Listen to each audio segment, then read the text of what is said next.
right here. So it looks like you guys voted for knife skills, so we're gonna show you some knife skills. I'm gonna have the camera down here so that you guys can see my chops and some of my equipment. So we're gonna get started. Okay, so first let's start off with what kind of tools and stuff that we're gonna use. So obviously the first thing I wanna talk about is the cutting board. So the cutting board, a lot of people prefer wood. Some people have these plastic cutting boards. I don't recommend a plastic cutting board just because your knife is going to tend to slip a lot easier on this, so it tends to be a little less safe, and you tend to get a little bit less of an accurate cut when you're cutting certain vegetables, if you want to get a fine chop or whatever. So I don't really recommend these. I have this one personally because I like to have a separate cutting board for whenever I cut onions. Because the flavor of onion, even if you wash it a million times, it tends to stay in the cutting board, and everything that you cut on it after that tastes like an onion. So this is my onion cutting board. This is my regular cutting board. So this one's like kind of fancy, but it's, you know, it's kind of a personal preference, but I definitely recommend a wood cutting board. Second thing I wanted to talk about were a couple of these fun tools that you can find. I got these at Pampered Chef. You can tell because it has the Pampered Chef logo. But these kind of give you a guideline for what is considered a small dice, what's a medium dice, a large, a fine, and a julienne. So this is totally optional. You don't have to have something like this. For beginner cooks, it's definitely a nice guide. But I just kind of wanted to show it to you as a example of something that's out there, a tool that's out there. The second thing is I kind of wanted to go over different types of knives. So the two types of knives we're going to be using today is the Santoku knife and the chef's knife. So the Santoku knife is here.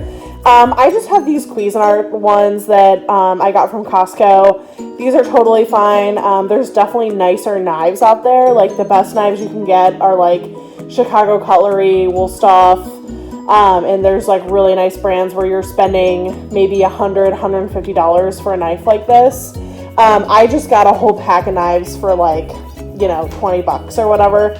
So, and these are totally fine. These will take care of whatever you need, just kind of like in your home for college. So these are definitely very reasonably priced, and definitely something that you could definitely get through college with. So this is a chef's knife. It's definitely kind of all-purpose, you know, can handle just about anything. This is kind of also all-purpose. It's really just a preference. At minimum, you should have this type of a knife. If you want to get a little bit fancy, or maybe it came in a pack, you can get this type of knife. I tend to like this knife better because it just handles well in my hand, versus this knife is I just don't like the way it feels as much. It's a cheaper knife, so it's just like, as far as like the blade and the handle go, it's just like maybe not as balanced as this one was. So I definitely prefer that one. So we're gonna switch back to this mode. So this is just a regular bell pepper. I grew up cutting bell peppers one way, and I learned a better way to cut a bell pepper. I'm gonna use the Santoku knife for this. Basically what you want to do with the bell pepper is you want to cut the stem off so that it is not going to interfere with you laying the pepper flat. This stem was pretty short, so I really only needed to take like a tiny little bit off, if anything at all. So this is a miraculous way to cut peppers. A lot of people will cut the top off and then and I'll just kind of do that for you real quick. A lot of people will cut the top off and then clean this part of the pepper out. Totally unnecessary. I'm going to show you guys a faster way to do it. So lay the pepper flat like this, and what you're going to want to do is go along the outside and cut strips like so. So then you're going to want to cut strips, and there's a little strip there. And you just kind of want to go around the pepper, and you can do it in big chunks, you could do it in small chunks, but as long as you're basically doing that, you're good to go. So what you have left is this. There's relatively no waste, and you have these really nice large pieces. So I'm just going to adjust a little bit. So you're going to have a couple of these pieces. So you just want to kind of pick your pieces up to the side. And let's say you want, with peppers, you typically want a julienne pepper. Julienne is just a fancy French word for just a strip. Like you want to cut it into strips. So all you're going to do is making sure, my mom grew up as a chef and she was raised to put her finger like this. It's actually proper to just hold your knife like this and a little bit closer to the blade. So you have the most amount of control possible. So then you're just gonna, I'll hold it to the side so you guys can see. You're just gonna cut in those little strips.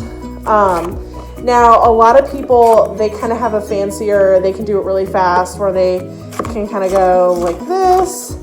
That takes a little bit of practice. I'm just gonna do it slow for now so that you guys are understanding the basics. So this is a julienne pepper, so you have kind of these little strips, so that you can just kind of push that off to the side. Now, let's say you want to dice these. All you have to do is just kind of line them up, and you're just going to go across like so. So you're just going to go across like so, and the point is you want to hold the point of the knife in one spot, and you're rotating the rest of the knife. So you want to go rotate, rotate, rotate, rotate, rotate. And so basically the point of the knife is staying in the same place, and you're just moving the back of the handle. That's the proper way to chop. And so then what you have is these nice little pieces. I'll pick them up. You have these nice little pieces like so. And you can use these as a garnish, or you can put them in a stir fry. Those are pretty small chunks. If I was gonna cook in a stir fry, I would probably leave them in a julienne strip like so. Or if I was gonna use it as a topping for like a Philly cheesesteak or something like that. I don't think I've ever made Philly cheesesteaks at home, but like if you wanted to, you could do that. So same thing with a fine julienne. A fine julienne is literally, you're just gonna do it a lot smoother. Now the chef's trick, so what I just did was I was cutting it on the outside of the skin first, and you saw how difficult that was. So I did that on purpose, I promise. It was planned. You want to cut on the flesh side, on the inside of the pepper. It's just a lot more of a grip. And then you're good to go. And you can hear my dog whining in the background because he really wants a pepper. So I'll give him a pepper. Good job, dogs. All right, so probably the most common thing people chop is the onion.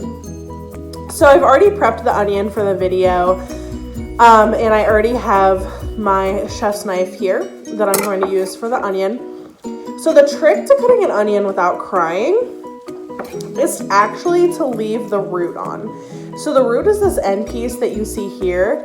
That is the main trick. So typically what we do when we cut an onion is we're dicing it. So we're using the onion for a stir fry, or we're using it in scrambled eggs or potatoes or whatever you want to use your onion in. So the trick first is that we are going to cut it in half, just like so. And the trick with cutting an onion is that you really want the weight of the knife to do the work.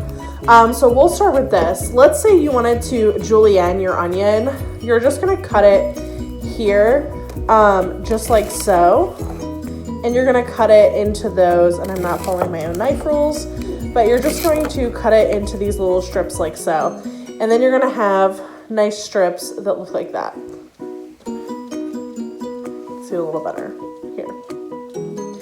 And you can just throw those right into a stir fry just like so. Now let's say you want to dice an onion.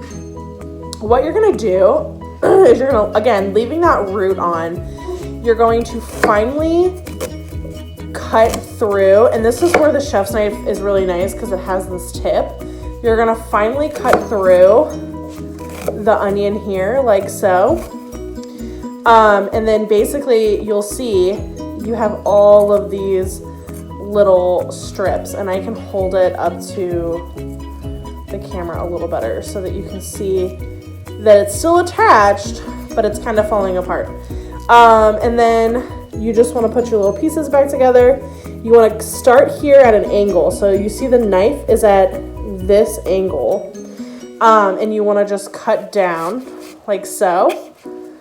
And this is how you're going to do a nice dice. You just go right across the top like so. If you want a bigger dice, you just go in a little bit deeper and then you just dice like so.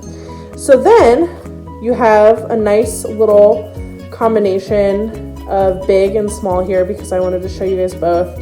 But you have like a nice fine chop of an onion. So there you go. And I'm not crying right now. I'm not crying, you're crying. So this is my root. This is all I have left. Very little waste. Same thing with the pepper. My prepper, I had very, very little waste. So that is how you chop an onion. Those are basic knife skills. Pretty much you can apply that to anything that you need to cut. The only thing that maybe you probably couldn't apply it to is like cutting meat and stuff like that. That's definitely a different video for a different time.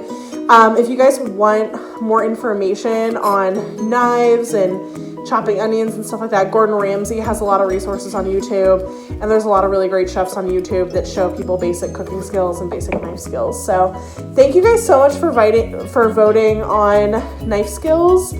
And I hope you guys get to cook some really cool stuff while you guys are at home. So my eyes a little this close to the onions are making me cry, so oops. All right, thanks guys so much, and thanks for living at the Domain.